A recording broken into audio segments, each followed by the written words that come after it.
بہت شکریہ. دیکھیے پہلی بات تو یہ ہے کہ جب انہوں نے حملے شروع کیے تو وہاں پہ جو اسکول پہ بچے جو شہید ہوئے اس کا ایک بہت بڑا پریشر بلڈ ہوا. پہلی بات تو یہ ہے.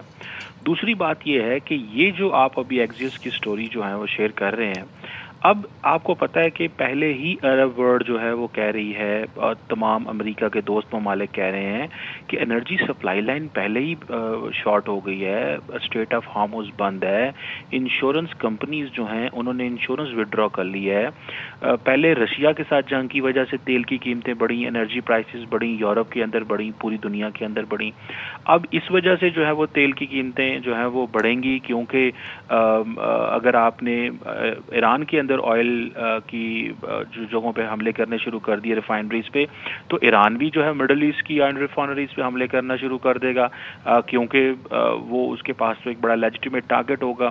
تو بیسیکلی اسرائیل چاہتا ہے جنگ کو پھیلانا، امریکہ ایک مینجڈ کانفلکٹ رکھنا چاہتا ہے، اور وہ سمجھتے ہیں امریکنز کہ اسرائیل جو ہے وہ ہماری جب بات نہیں مانتا اور اگر انرجی سپلائی لائن دنیا کی متاثر ہو گئی تو ظاہری بات ہے انہیں ہی رسپانسبل ٹھہرایا جائے گا، امریکہ کو ہی رسپانسبل ٹھہرایا جائے گا.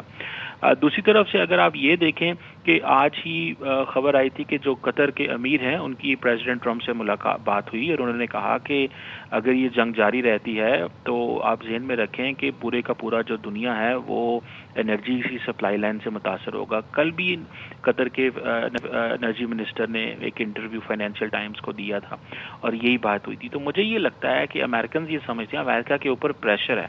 پریشر یہ ہے کہ ایک تو ٹھیک ہے جنگ ہو رہی ہے اور تمام عرب ممالک جو ہیں وہ امریکہ کی اور اسرائیل کی اس جنگ پہ سارا برداشت فوکس تو ان پہ آ گیا. یو اے پہ آپ دیکھیں نا 1200 سے زیادہ جو ہے وہ سٹرائکس ہوئی ہیں. تو وہ سمجھتے ہیں پریشر تو ہمارے اوپر ہے، اسرائیل کا تو کچھ نہیں جا رہا.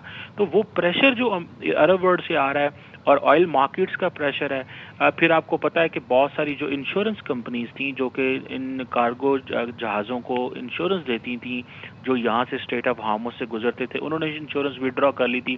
اس کے حوالے سے بھی دوبارہ نیگوسیشنز ہو رہی ہیں اور دوبارہ جو ہے وہ جو شپس ہیں ان کو انشورنس ملے گی.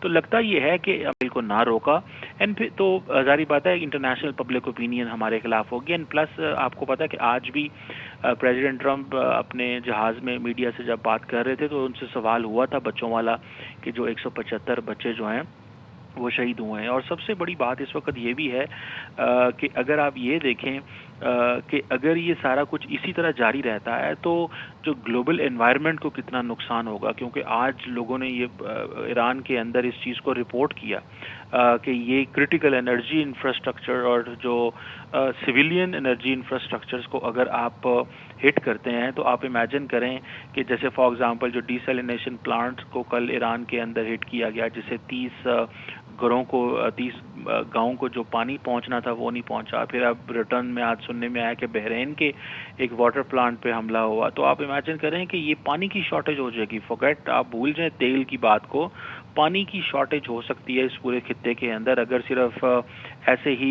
سویلین انفراسٹرکچر پہ حملے ہوتے رہیں. تو میرا خیال ہے کہ شاید امریکہ کی طرف سے ایک یہ بھی پریشر ہوگا کہ اس جنگ کو ملٹری ٹارگٹس تک رکھا جائے، یہ آئل اینڈ پانی اور ان چیزوں پہ نہ جایا جائے. اور دوسری ایک اور چیز بھی ہے کہ اسرائیل ایک اور کام بھی کر رہا ہے کہ وہ جو سچویشن سامنے نظر آ رہی ہے کہ روگ اٹیکس بھی کرتے ہیں. روگ اٹیکس کیا ہوتا ہے کہ ان کے اپنے جو ود ان ان کی ایجنسیز کے اندر انٹیلیجنس کے اندر لوگ ہوتے ہیں، وہ کبھی آذربائیجان پہ حملہ کروا دیا، کبھی ترکیے پہ کرا دیا، اور ایسے ظاہری بات ہے روگ ایلیمنٹس دوسری سائڈ پہ ایران کی سائڈ پہ بھی ہو سکتے ہیں. تو ان چیزوں کا بھی خطرہ ہے. سو کسی نہ کسی طرح وہ اس جنگ کو ایک مینیجڈ کیوس رکھنا چاہتے ہیں، جس کی وجہ سے یہ جو خبریں ہیں یہ سامنے آئی ہیں اور یہ جو ایکزیوس نے جو اسٹیٹمنٹ یہ جو رپورٹ کیا ہے کہ امریکنز اور اسرائیلیوں کے درمیان. اور دوسری بات یہ بھی ہے نا کہ اسرائیل نے تو یہ بھی کہا تھا نا کہ ٹھیک ہے امریکہ کے اپنے انٹرسٹ ہوں گے اس جنگ میں آنے کے، لیکن اسرائیل نے یہ بھی کہا تھا کہ یہ جنگ 4-5 دن کی ہے، لیڈرشپ چینج ہو جائے گی،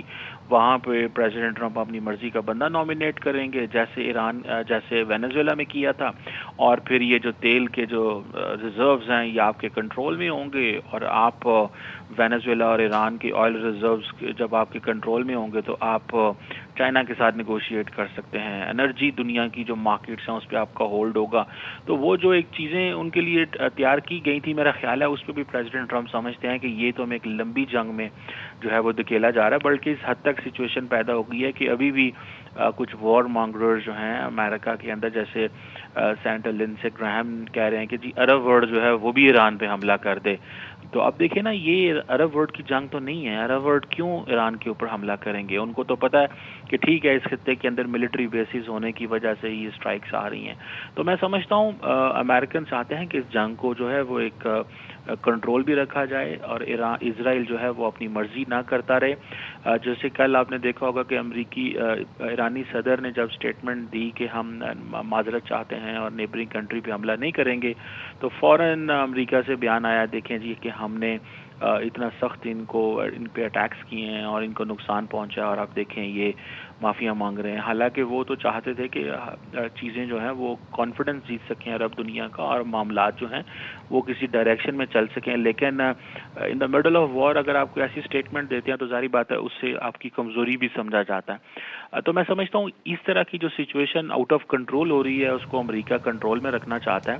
اور دوسری طرف یہ بھی وہ دیکھ رہے ہیں کہ انرجی جو سپلائی لائن ہے اگر دنیا کی متاثر ہوتی ہے، انرجی کی شارٹیج ہو گئی، ابھی $100 پر بیرل ہے، یہ 200 تک بھی جا سکتی ہے، یہ 150 بھی ہو سکتی ہے. اور مارکیٹس تو آپ کو پتہ ہے سینٹیمنٹس کے حساب سے کام کریں گے. ابھی تو ایویشن انڈسٹری مڈل ایسٹ کی نہیں کھلی، تو یہ چیلنجز ہیں. بالکل جی ٹھیک ہے، ساتھ رہیے. ڈاکٹر قمر چیمہ صاحب ہمارے ساتھ موجود تھے.